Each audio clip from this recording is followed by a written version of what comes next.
Okay, I'll start recording now. Okay. Hello, everybody.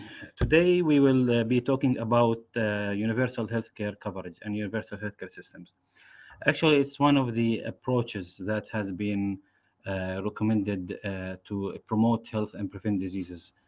All the talks we previously talked about was about that, how to actually promote the wellness of the populations, improve the health of the communities. So that was actually not a very new, it was actually been introduced before, but it's was really has been pushed forward in the last 10-15 years as part of the SDGs. They said, like, without universal health coverage, people will not be able to receive the care they needed. So it was one of these ways, that the population needed to improve the health and have a better approach in a way that people are covered, and the indices or indicators that the national committee or the committee of the global health supporters are aiming to approach or reach. So there will be basically two parts of the this presentation. The first part will be talking about the coverage, universal health coverage, the definition and scope.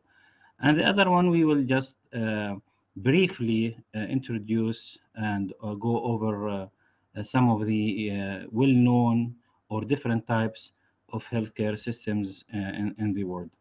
So universal health coverage basically have been defined by the World Health Organization is the health services that are provided to the community when they need, where they need it, without any financial hardship. And this is the key point, that once they received or need the health service, they don't have any financial problem.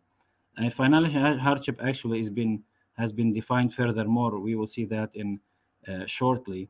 So without having any obstacles to pay or afford the health services or care, they can find the services when they need it and where they need it. So it should be accessible, and it should be a timely matter thing. And of course, it includes all the essential healthcare services from health promotion, prevention, treatment, and rehabilitation. And again, we are coming back to these similar terms of essential basic health services, health promotion, health prevention, same things we are going over again. If you think about it, actually, it's all a circle. It's a conceptual, harmonious agreement that things that has been done should be done in the same way, similar way. So everything we talk about, it goes in the same pocket, goes in the same jar. It does not go in a different theme or different directions. Everything is actually in the fall within the same effort and have some sort of parallel direction with other things that all together have the same goal or the same aim, which is to promote health, prevent disease, and have a better coverage for the populations. So the universal health coverage as a SDG, so this is the definition of the universal health coverage. So basically, it's this coverage that covers everybody in the community or a population. As part of the SDG, so within the scope of SDG, it can be defined, or we can talk about it as the following. It's this coverage that was part of the SDG aiming to cover 1 billion people by 2023. So that was before COVID-19. After COVID-19, things has changed. And its part was part of the third indicator, item number 8, that the coverage, improved over the years, measured by the service coverage index. And this is another term that we will come to see in the next slide. But although it was, improved and showed a great increase from 45 out of 100, let's think about it this way, to be 68 in 2009. So from 2000 to 2019, actually 2019, in almost 20 years, there was a great improvement. However, the Global Committee said that this was not enough. So to summarize, there is an index called Service Coverage Index that the SDG use to know if there is an improvement in the health universal coverage or not. So using this index, there was a weighted average improvement from 45 in 2000 to 68, which is good. Services that has significantly improved included infectious diseases, maternal and child health, and reproductive health. However, services that was not really well improved and or did not show a good improvement were non-communicable diseases management, service capacity, because these are basically the main items included in the coverage. Service capacity, so the capacity of the workforce and the quality of care delivered, and access to care. So the things in red that did not or were not improved significantly, and things in green that were or improved significantly. Okay, this is basically the index that I have here, and as you can see, the index has two dimensions. This first dimension is for the coverage, 50%, and the other dimension is for the financial protection. The first one is pretty easy. You have 50% for the score. So basically, this is the index score. This is how the WHO scored the coverage of the population. So the 50% goes for the coverage. And the coverage, if you go all the way to the end, it means that you shouldn't pay more than 10% maximum level out of the pocket for participation in covering your health. If you spend more than this, that means you are expending more than what is supposed to happen. The second one is the service coverage, which is 50%, and it goes 75% for treatment and 25% for prevention. And we don't have to read all of these items, but if you look at these items, these are basically the items or indications that has been used as a way to indicate the improvement of treatment or improvement in prevention in healthcare under the health care coverage. So you can read all of them. If you, for example, treatment of diarrhea or treatment of respiratory diseases, if at any point could reach between 16% to 66%, that means you achieved the indicator. So less than this is not acceptable. This is actually the range of acceptance for achieving any of the indicators as being reported by the country. So each of the participating countries in the WHO, which is 138 countries, would report these statistics, and then it is estimated by the WHO for all of these services that has been done. Then a score is given, and the total score should be out of 100. And now we will see the scale. So of course, if it's low, that means low, service score index. If it's high, that means high service score index, and so forth and so on. Okay. Okay, this is just a general figure showing the coverage that has been reported from 2000 to 2017, and then the out-of-the-pocket expenses called a catastrophic health spending. So just let's focus a little bit in this. If you go in the vertical line, you decrease, you don't increase. So if you go in the vertical, look at the vertical line, you have less people, not higher than people. So if you go from down at the bottom vertically all the way up, you have less people spending out of their pocket. So they're spending less from their money on health care. And if you go in the horizontal line up there, you have, which is the service coverage, you have a higher index toward the 100 of coverage index. So it does not, if you go up, it does not mean more, it means less people are expending. And if you go to the right for the horizontal, you have a better health coverage. So let's look at 2000 at the beginning. You have less people spending out of their pockets, so which is good. We don't need many people to spend from their own money to have the service they deserve. However, the coverage index in general for the countries reported during that year 2000 was low in general, and we said this in the average weighted coverage in 2000 for all countries participating in this index were 45, and this is 45. Over the years until 2017, we have a better coverage. It reached 67, as you remember in the previous slide. However, we have more people spending out of the pocket. So although the coverage improved and we should have less people spending from their money, no, we have more people spending for their money. Many actually explanations has been given why, although we have a better coverage, we have more people spending out of the pocket, out of their money. Some explanations has been given, like people have more money, the economy has changed, and people still, even if they're covered, still have to pay out of the pocket.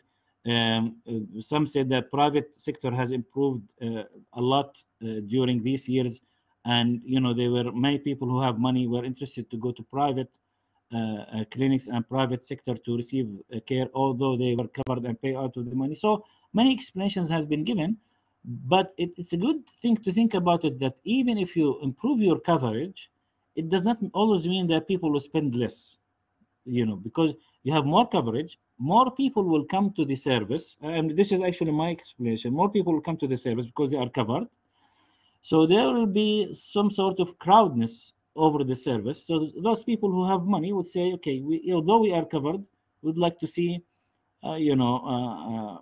private sector and pay out of the pocket. So this is how people ended up paying money, because they were overcrowding, because again the coverage were higher.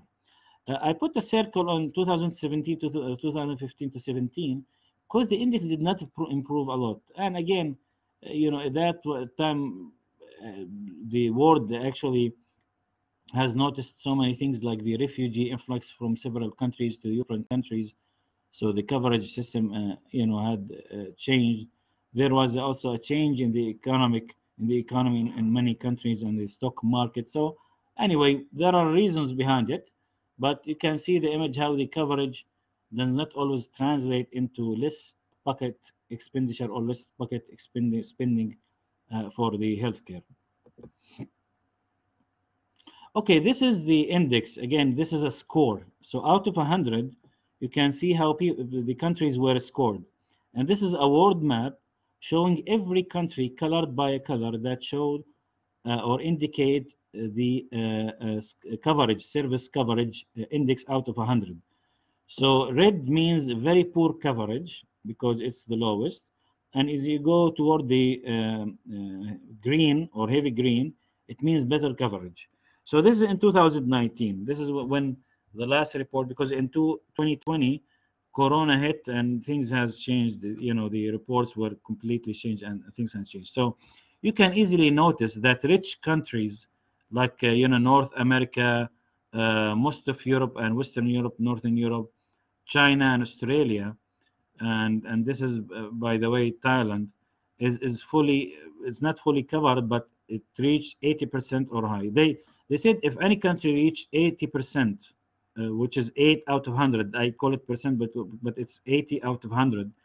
That means it's an excellent or very good coverage score. That means all the indices we have seen, preventive, treatment, financial crisis, reach a good score, and people are well off with the system. Light green means only good, which is between 60 and 79. And yellow is in the low to middle, and of course, orange is poor. And unfortunately, most of the oranges in the African continent. For example, Jordan is unfortunately in the yellow, which means, middle to low. So it's not good. Cyprus is here. You can see the island here. It's good. So it's scored between 60 and 79, which is a good thing. Now, next slide, we will see the change that happened. So this is the change, and the change means how much change occurred between 2000 and 2019. So little change is not a bad thing, because maybe a country already started with a good coverage, and you know how much change it will have. It will not have enough because it's already have a good system. So the change will be, you know, not much, because the system is already well established and reached a good score. And if you look at many of the European countries, especially the, you know, industrial countries like Germany, France, and you know, I think this is Belgium, Finland. No, not Finland. This is maybe Netherlands. They already actually did not change much. They changed from 2000 to 2019, where it was less than 10 scores, because they already were good in 2000. This is why they did not need to change much. So, you know, also similarly to the US, did not change much because they already had a good system. You might be surprised that you know, we will talk now shortly about the US system, which does not cover everybody, and some sort of you know, little bit pragmatic in the way they, you know, deal with people regarding their health coverage. Still, as I said, because you know, I observed and lived the experience of the, you know, coverage in the US. There are so many other ways other than the national healthcare system that cover people, and we will see that shortly. Some people already started poor, you know, like some countries in South America and Middle East. So they started poor. They kept being poor in improving their coverage. So this is why you don't see a lot of change. You know, China in the last 20 years economically improved a lot, and it's been almost now #1 in economy after the US. So this is why they could easily improve the healthcare system and improve the coverage they have for their population. And you know, of course, they improved so many things. I know the education system has changed significantly as well.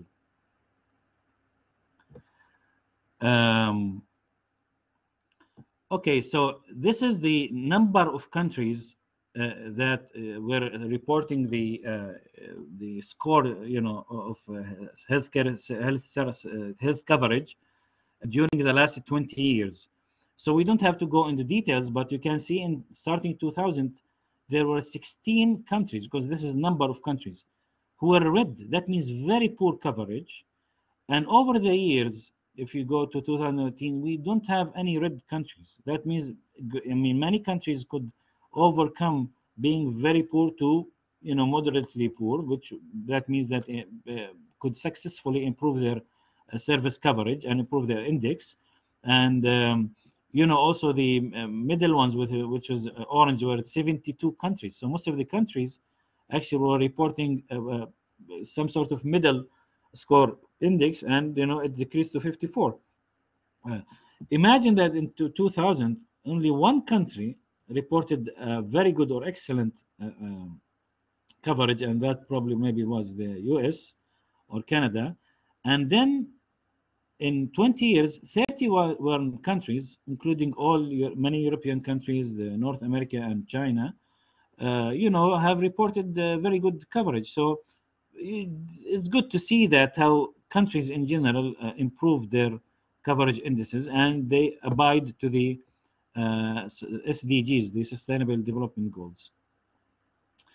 When COVID-19 hit, it really slowed down the progress that was aimed to be achieved. It is not known exactly how much. Some people said, you know, it was stagnant. It did not improve at all. Some people said it improved slowly toward the SDGs, and some people said, you know, it reversed the whole improvement. So there is no clear report how much of the progress had been affected by COVID-19.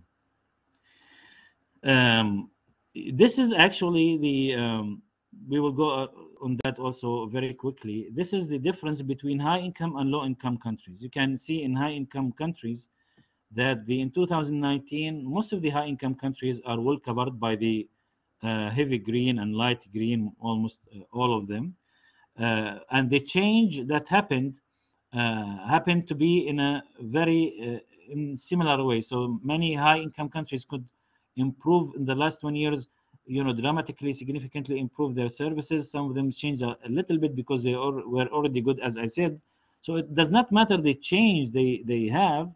It depends how much they started off. So in 2000 they started in a way, and then they changed. Maybe they changed significantly, maybe they changed a little bit. It depends. But most likely, high-income countries had made the goal to achieve the 80 or more, and this is what happened in 2019, because you can see the outcome here. So if you want to read this slide, you can read it from the right, not the left, seeing how much change each of the level income countries has put an effort. So low-income countries had put a lot of effort, a lot of change, because the green means a lot of change. But even though they end up, and at the end in 2019, after 20 years, only 1/4 of them, so one country in each 4, had proved to be only good, not even very good, and the rest is still in low and middle. Even they pushed a lot through the green improvement. So they greened by percentage from almost 35% up to 100% improvement. Yet not all of them could achieve the sustainable development goals for the coverage they were looking for. And this is the same slide, but by continent. So that was by the high and low income countries, and this is by continent. And you can notice that different continents had different things. So if we look at 3 continents, Africa again pushed a lot because they needed to push a lot under the commitment they made over the years to improve the service coverage they had. So they improved 64%, plus 6%, almost more than 70% improvement, great improvement in the green, but yet they did not in the left improve the way they are supposed to, but still they made good improvement. If you look at Europe, Europe also made almost 1/3 of each level of improvement. So some countries made little improvement, 1/3, and another third, 40% more than 1/3, made moderate improvement, and another less than a third, 1/4 actually, made great improvement. So they ended up to be well off, with 40% of the countries in Europe over 80 index, 80% coverage, and 60% under that. I could imagine, honestly, looking at the Eastern Europe and Western Europe, the difference between the two. Eastern Mediterranean, and this is where we live. Part of Europe, part of Eastern Mediterranean. You can see that it's very similar to European efforts. So because we are close together, I mean, maybe the efforts were similar, and healthcare systems have some sort of similarities. The efforts were almost the same, but unfortunately, because of Eastern Mediterranean still have many countries that suffer conflicts. You notice a lot of conflicts in the last 10 to 15 years in the region, especially in the Middle East, and a lot of economical problems. The improvement was not as it's supposed to be. So this is just a nice way to look at things from this figure. So the whole thing about COVID-19 and the coverage that happened, it happened in different themes and specific themes. One of the most important things is continuity of services, and we touched on that in the first lecture when we talked about primary health care. It really differed from high-income countries to low-income countries, how they could manage to continue their essential services. Of course, low-income countries, because of the gaps. Remember when we talked about the gaps they have in the primary healthcare system, affected their continuity of service and providing essential health services. So that was really different during COVID-19. So there's a nice thing I like. They say if you have a problem, without a problem, the problem will look small. But if you have a problem, then another problem comes, the first problem will become larger. So these countries, already low-income countries, they had the problems. So, but they looked small, because we don't have a larger problem like COVID-19. Once COVID-19 hit in, the small problem become big. It did not become big. It was already large, but we saw it big because another problem exposed the problem to look larger, you know. Access to care also was a problem in lower income countries because service ability and closure, of course, countries dealt with that differently. Financial constraints. If economy in one country was already low, what do you think with COVID-19? What would happen? Especially these countries that really depended on tourism and, you know, things like that.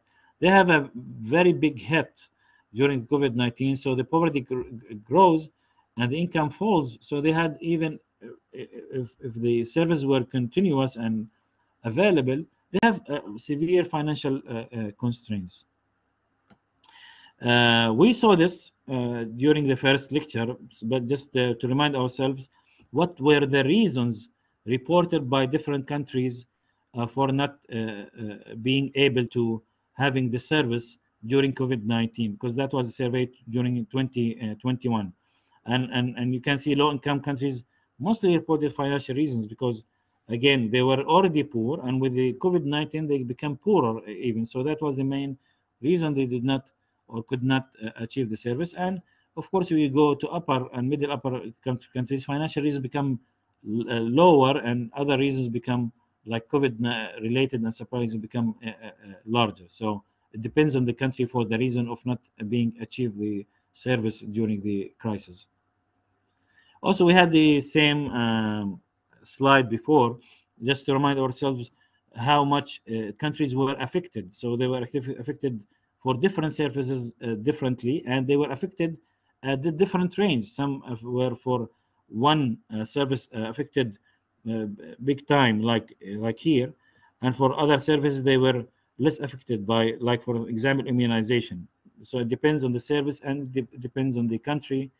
The services, essential services, were you know, affected differently, and this is because some programs, like immunization programs, was long committed by the global committee. So immunization was talked about, especially for the kids, long time ago.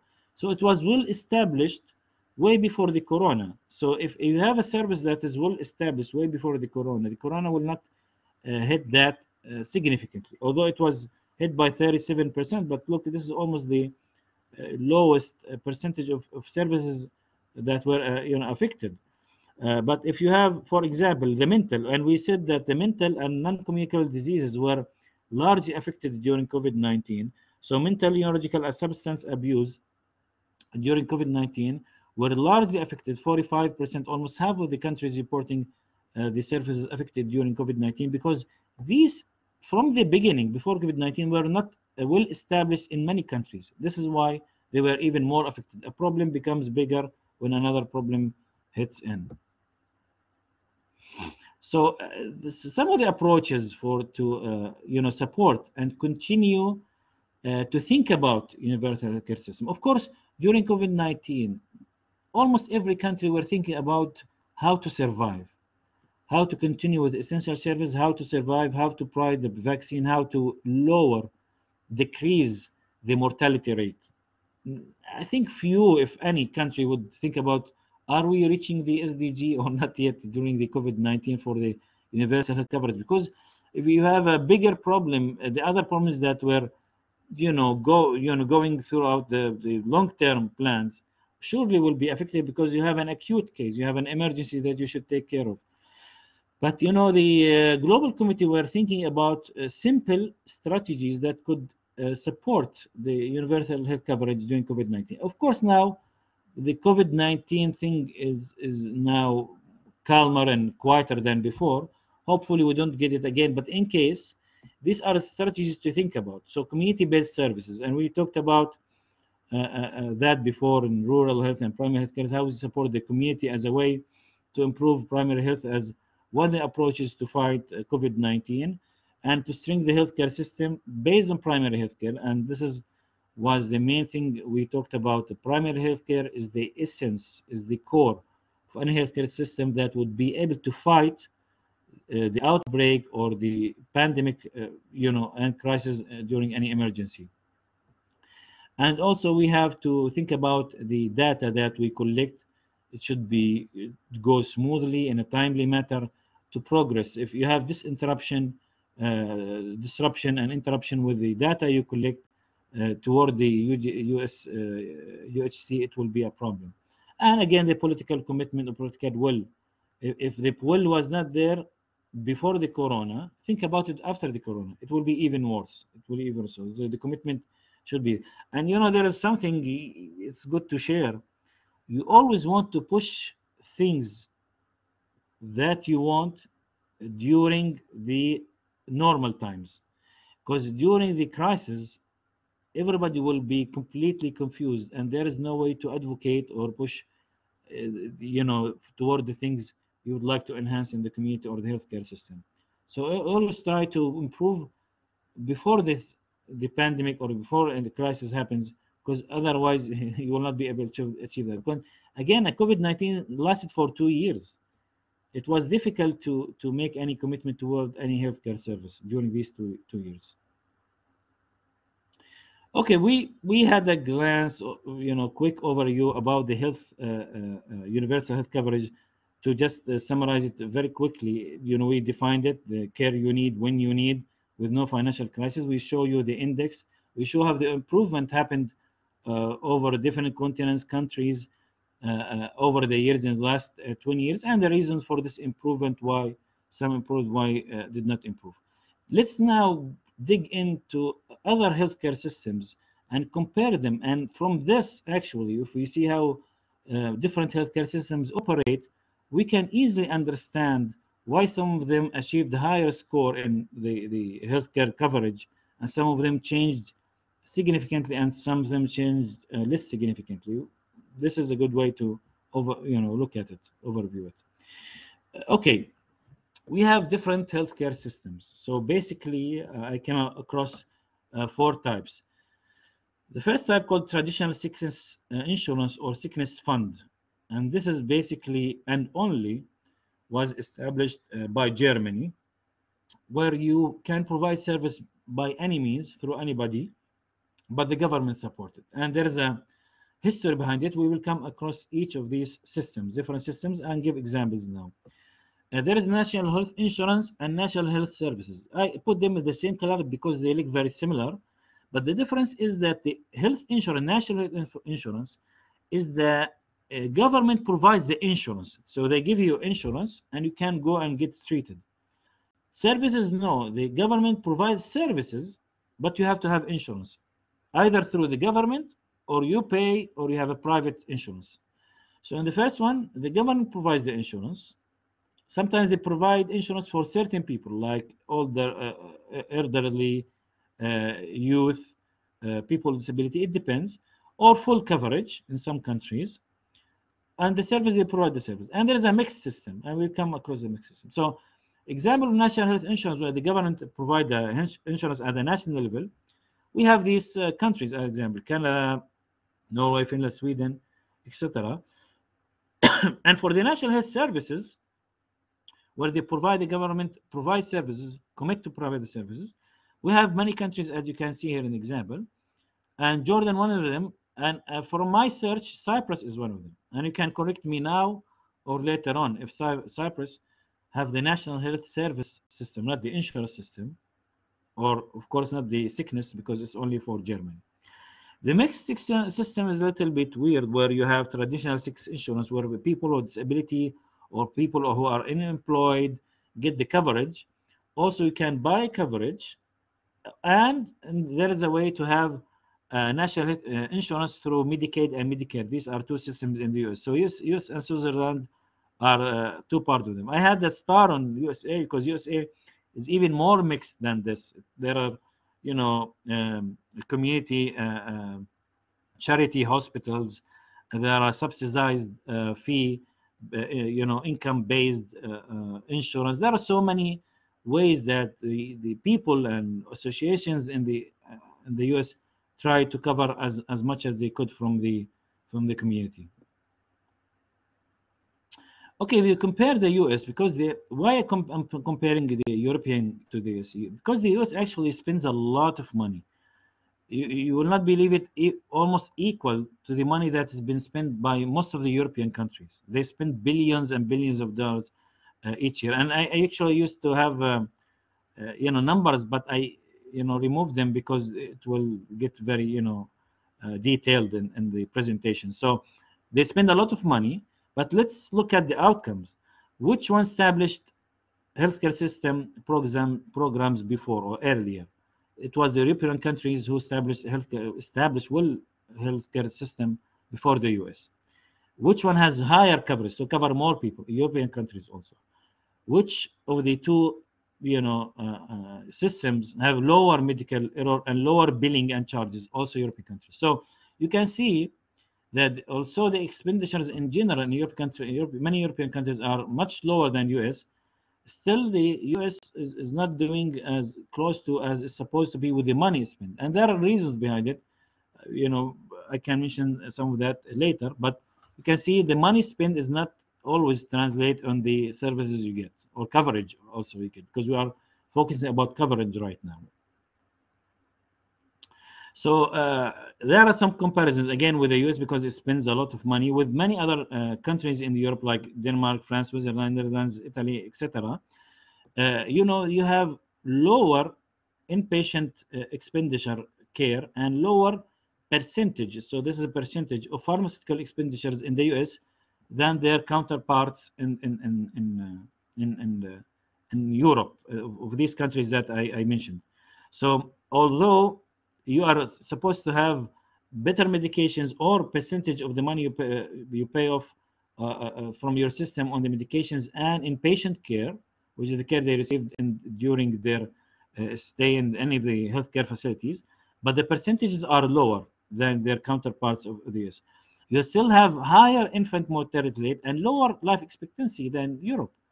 So even though mortality rate is higher in the US, of course there are other risk factors like drug abuse, violence, crime rate. There are other factors. Road accidents is crazy in the US because of the safety issues.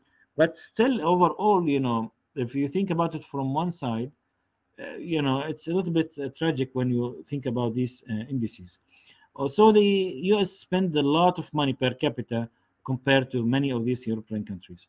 So is it better for the Americans to have this kind of expenditure, or they should adopt and copy paste any of these other European countries and just follow the system they use?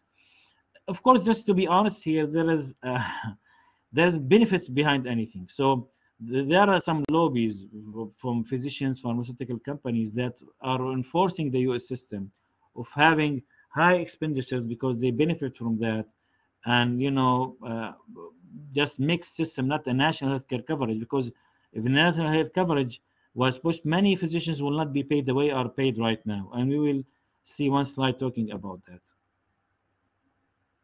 So expenditures, high expenditure means you are paying a lot for services, but still it does not mean that you are getting the services that is equal to the money you pay. So this means insufficiency. It's not efficient enough. And with that, because you pay a lot and you don't get high services, you get errors, medical errors. And medical errors in the States is crazy. And I had one lecture a long time ago, years ago, from one of the professors in the US talking about medical errors. I really was blown up with the numbers I heard about medical. Billions of dollars yearly in the US are spent on medical errors. And sometimes you can't really imagine why these errors are happening. I don't know. Anyway. This slide is supposed to be designed in a different way. Again, because of the presentation appears like that. It's supposed to have some sort of circle. But this is just to show you many countries from many continents, even smaller ones like Seychelles, if you heard about Seychelles, or Cuba, have national health service system. So it does not have to be a big industrial country like Germany and Australia or China. It could be as small as Seychelles to have, a good healthcare system. Okay, there's a rationale, there's a reason why, the global committee was thinking about having or pushing towards a national health coverage and national health care system, because they think healthcare is a right for everybody who should actually benefit, because everybody is functioning and contributing to the economy of the country, so they have the right, deserve the right to be served. And you know, another reason, a rationale, that it's getting much more unaffordable. The expenses in life is generally getting higher and higher, and in all sectors, and health sector is one of them. So individuals cannot afford it. And if we you know, unify the healthcare system, we could actually reduce the wastefulness and inefficiencies that is could happen during delivery care. Because if you have a unified system that is governed and monitored by the government, and you know, will served, we will reduce the errors, you will reduce the wastefulness. You could better manage the epidemics and outbreaks if ever happens, and manage the chronic conditions. So if you have this central one-way supported you know, system, I would see that all these indices will improve. You can better you know, control the non-communicable diseases, be able to manage the outbreaks and pandemics if ever happen, and be able to control the data, have a centralized data system, which is nice. You can use it for research, and so there are so many benefits you can see here. Actually, there are so many things that can be decentralized, but for healthcare, it should be as a system, not as service. As a system, should be centralized. Because if we, you know, disperse the system itself in healthcare, it will be you know, the confused, and conflict of interest will happen, and commercialization, I'm sorry, would kick in, as we saw in the primary healthcare slide. A fragmentation in service, because you don't have a unified system, will happen. These are the things that actually noticed in the WHO 15-20 years ago. Then this is why they pushed toward universal health coverage, because they thought, okay, we can, you know, kick off the commercialization and stop fragmentation and unify the system, and we can offer service for almost everyone. So these are the rational reasons why national healthcare coverage and healthcare systems are important to be you know, pushed into countries, and it's right. And again, in this case, in the case of health and education, I mean, my personal opinion, it should be always unified under the umbrella of the government. Services can be, you know, delegated later on, but through the local government and you know, entities, but the system itself should be unified. You cannot dismantle the education, especially elementary education or the health. You cannot fragment this. Okay, now let's start just briefly. We will not talk about that in details, about different healthcare systems. British healthcare system was one of the universal health coverage that was introduced, you know, after the Second World War, and it was mainly financed by general revenues. So whatever comes as general revenues in the government, it was funded. And it goes from national system to district systems. Services are free, so you can access the service anywhere you want. There are actual limitations for that. We will mention that briefly. The doctors, the physician, are paid by patients, so they're called capitation basis. So based on the number of patients they see, they are paid. So this is why they are almost self-employed. They can choose the place they would like to work at, private sector, government sector, but it depends on the number of patients they see, they can make. So it's like almost self-business, you know, self-employment. Of course, there are some people in the Great Britain or UK who are seen by private doctors.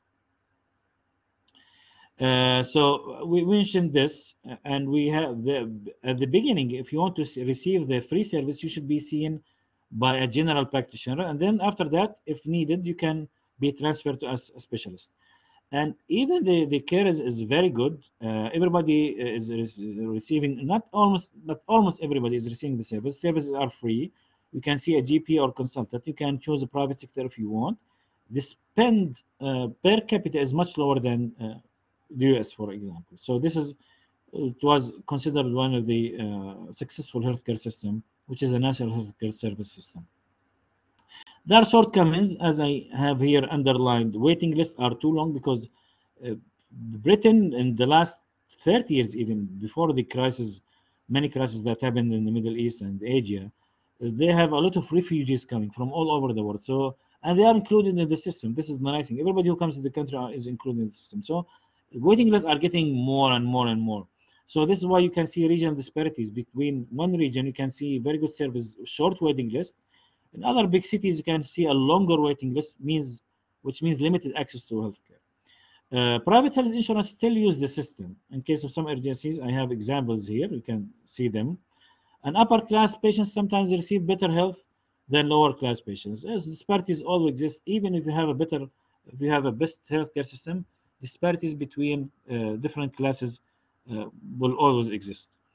I know a long time ago that there is a shortage in workforce, especially in rural areas in Britain, and even acute hospital beds. There is no incentives, and this is something that has make a big difference between the UK and the US healthcare systems and services, that there is huge incentives. And this is what the doctors associations and different lobbies in the US are keeping the system in the US as it is right now, because they receive huge incentives and huge money for services. But this does not exist because fees are supported by the government, and it depends on the number of people or patients you see, you are paid. So there is nothing extra for extra work or special service in rural areas or anything like that. Okay. That was the British care system. Now the sickness fund, which is the sickness insurance system by Germany. This is a special service in Germany established a long time ago, even before the 20th century.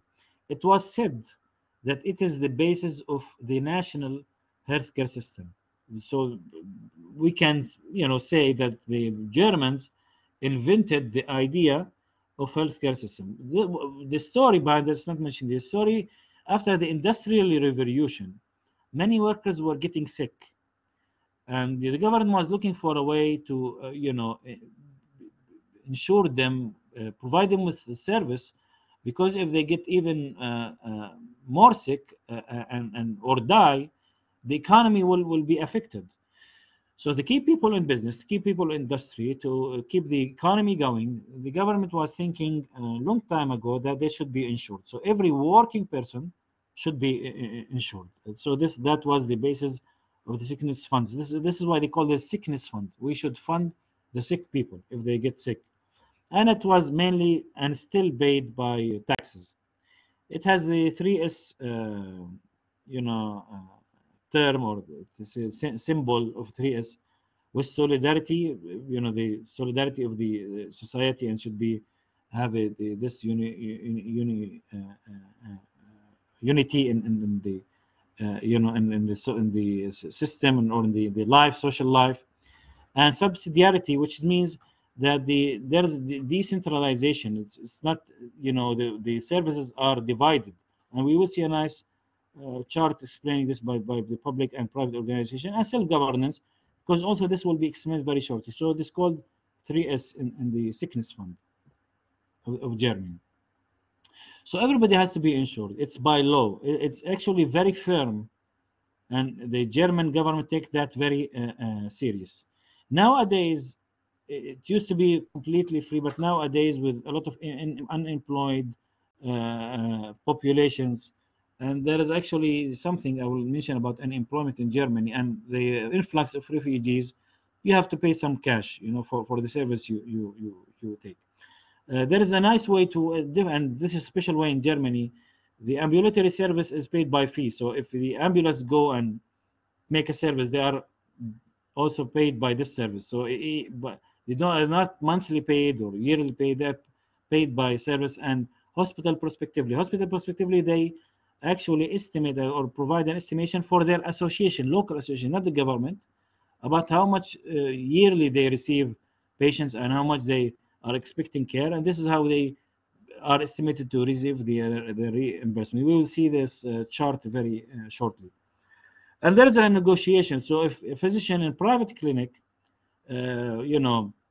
provided care for one patient, then this patient or this physician actually claim the service, and the sickness fund by the government negotiates. So the physician asks for, like, for example, 100 euro.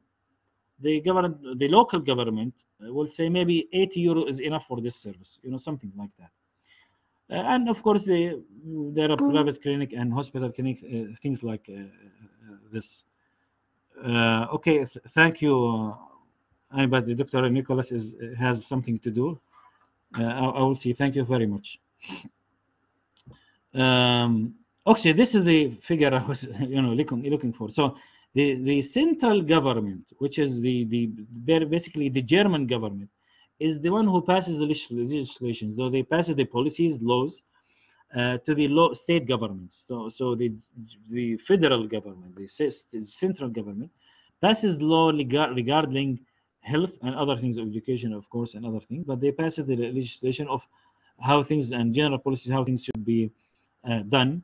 Then the state governments do the planning and management. So the planning and management part is done by the state governments, and they know how to divide the funds and contact the associations. Now it comes to the local associations, and which is physician associations in the local government, who would in details manage the care in public and private hospitals. So the government will only oversee the policies, laws, and legislations. The state government will manage the funds and be the core contact point for the association, physician associations, and local governments. Then the local governments inside each state in Germany, like for example in Berlin region, or Bonn region, or Frankfurt, will contact the associations inside this region and local hospitals and manage the care, the funds they have. So maybe they have $500 million or $250 million. They will manage it throughout the year to be enough to support the claims, because they will have continuous claims. This hospital, yes, we can. Will, excuse me. Okay. Yeah, each hospital or each clinic will claim different number or different amount of money, and the local government will negotiate this money if it's enough, or you probably need less, or this number is enough or not enough, and so on and so forth. They are not negatives, or I would call them pitfalls. Pitfalls are not negative things or mistakes or problems. They're just minor faults. It's called pitfalls of the German system. One of them is not the problem of German population, but the German population is aging. There's statistics showing how the aging population. And of course, of aging, you will not have youth and young adults who can work, and at the same time, you have more problems regarding chronic diseases that come usually over time with age. So the system has to manage this and take care of it. Unemployment rates are increasing in Germany, and there is a reason behind this. So this is why I put high influx of refugees. Many refugees do not find a job because of the language barrier or the cultural barrier. So they are unemployed, and because of the unemployment, they get unemployed payment. And with this money, some of the funds that comes through taxes, and usually taxes and government money that goes to the system, part of it goes to the refugees and unemployment. So that would negatively affect the healthcare funding sickness system, or the fund for the healthcare in general. Another thing I heard recently in Germany from people who lives in Germany, that they prefer not to work if they have big families, because the mother is paid, the father is paid, and for every child they are paid a certain amount. So when you take it collectively, it will be almost similar to the parent, one of the parents working. So if the father is working and getting 3,000 euro, for example, per month, with unemployment, if nobody works, if father, mother, or any of the kids, of course they are kids, they will be paid almost the same amount without working, So they report unemployment, and they take the tax, payroll taxes, and they affect the system. I know something for sure, because I know people who worked and got their education in Germany, that Germany compared, and so not specifically or technically Germany by looking at Germany alone, but comparing Germany to other advanced countries like the US, Canada, do not really care about bringing the top notch of every a single, recent device. So they don't care about having the best high-tech, devices and technologies and providing the best high-tech medicine. So they do their job with the available, devices and tools and technology they have, and they prefer preventive and long-term care over, putting money on high-tech medicine. I know that it's a fashion in the US and a competition between different private sectors to bring the latest, device of any technology that can do, something simple and pay maybe sometimes hundreds of thousands or even millions of dollars to bring this new device. But in Germany, they don't care about that. It's not only in actually in health or medicine specifically, but even in institutional, educational, entities. They don't care about having. So if they have any device, let's say PCR or HPLC or any device they use in the lab for educational purposes, it might be 20 years old or 15 years old. I know that from PhD students who have been in Germany. But I know compared to the US, if any devices lasted for like 7 or 8 years, they will definitely start to look for a newer device. This is different mentalities, by the way. Again, we mentioned that because of the system has been affected by refugees and unemployment rate, now co-payments is part of the system. It's not completely free, German system. So if you compare the German system of the US system, and again, it's not to glorify. Actually, I'm not glorifying at all the US system here because I'm showing the flaws of the system, but to show the different system because of the high expenditure of the US, you can see that there are some differences. And here I'm showing the differences not in mortality rate or other health indications. I'm showing the plan and management, wise. So you have more of health plans and different care kind of providers. Coverage is more restricted to smaller plans and fewer providers in Germany compared to the US. The government does not interfere directly, but you should notice in the Germany, starting from the central government to state to local government, there is a higher level of intervention in healthcare.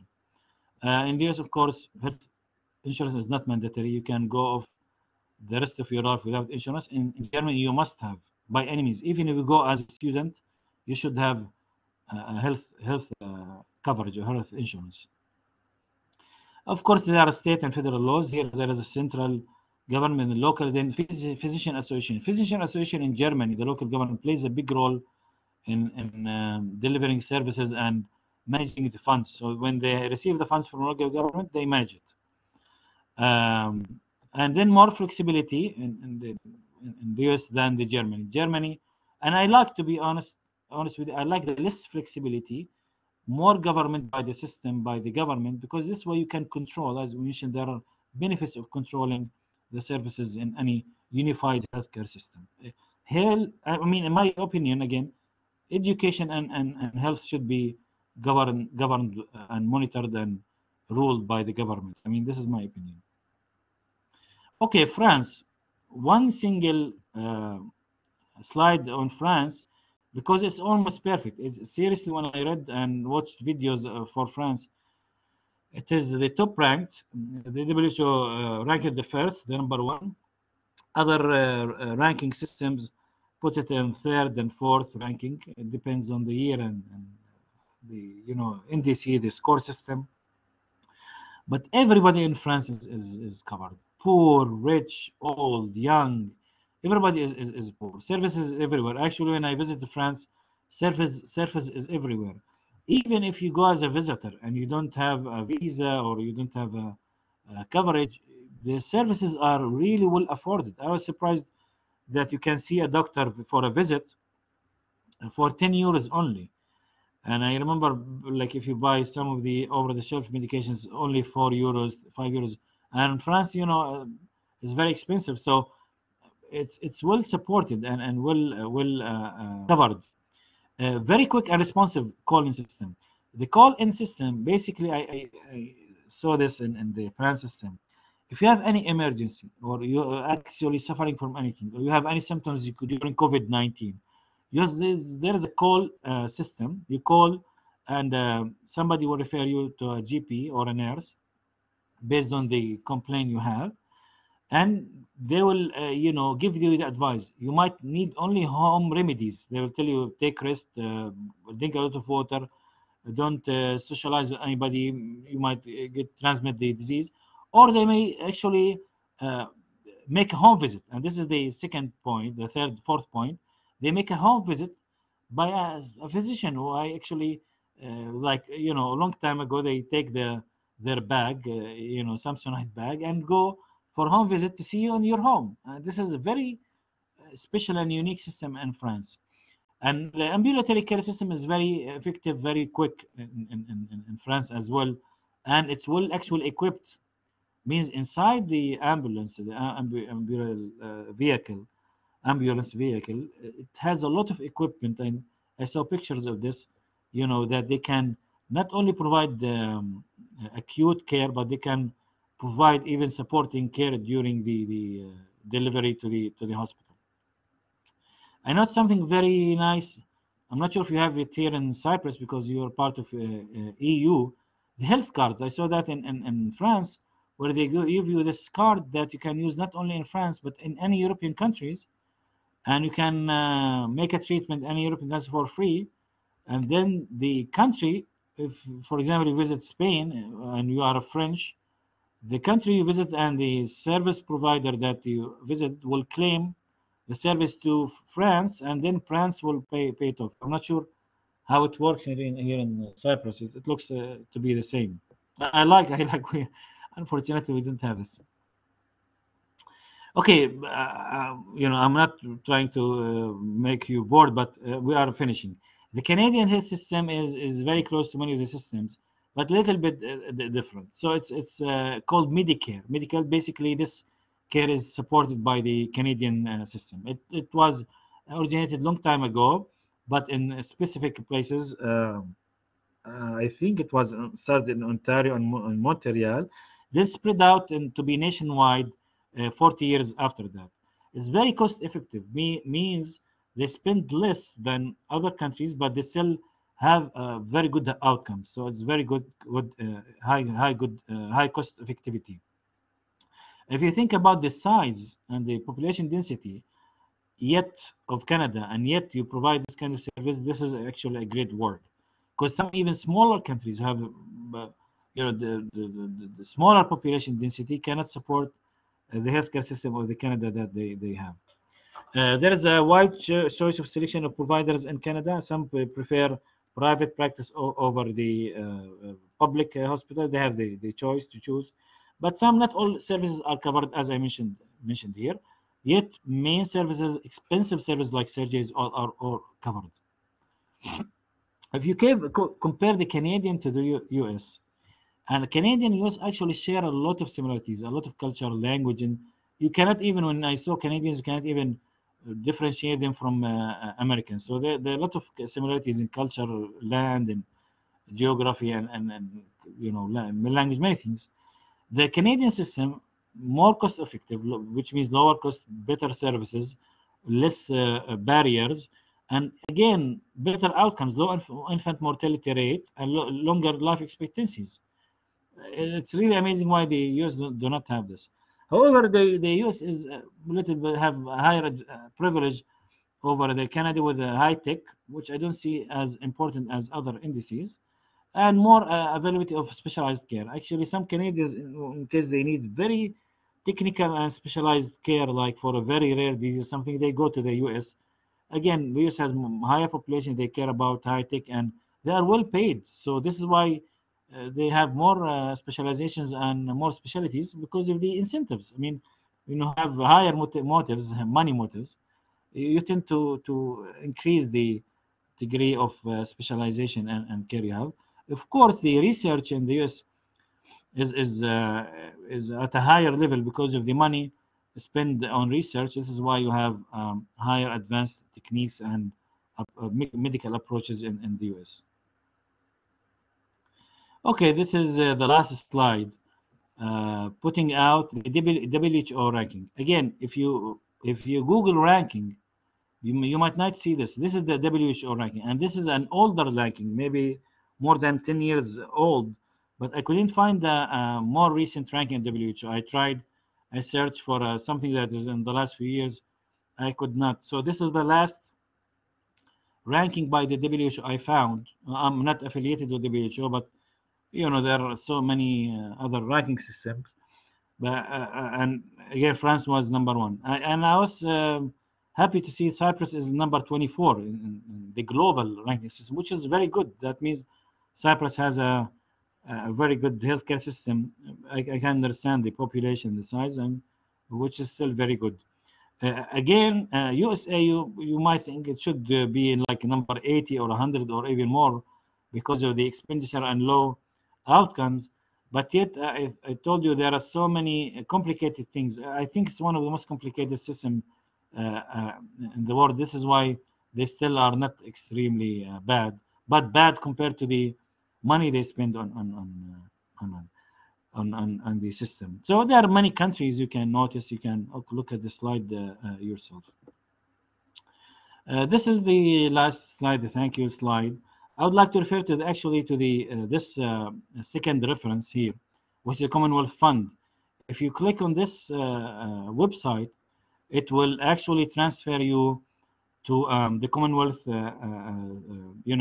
healthcare system ranking and profiles, and it provides a profile, a detailed profile for any country you can think of. So if you need to know more about Cyprus, your country, just go to this profile system, and it will show you the detailed profile of Cyprus, how much they spend per capita, how much they spend in general healthcare system, the growth rate, and everything you need to know about the healthcare system for all countries.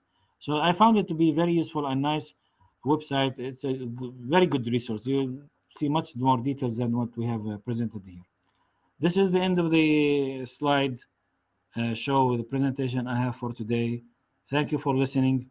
Sorry if I took a little bit more time, but you know there is a lot of information in the healthcare system and coverage system. Thank you, and I will be happy to hear any comments or questions.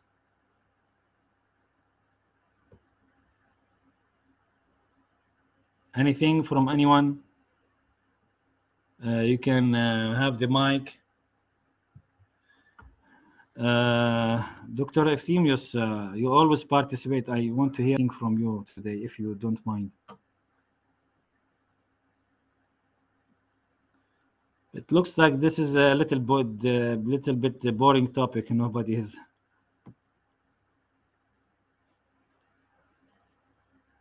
Nothing for today.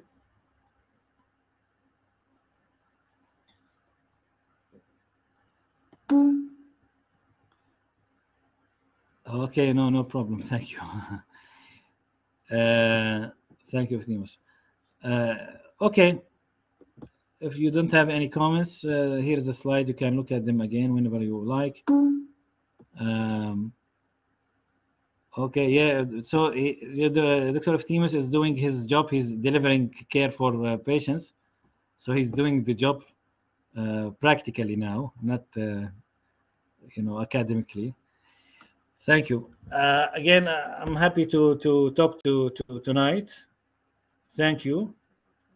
And if you have no questions, I'll see you tomorrow.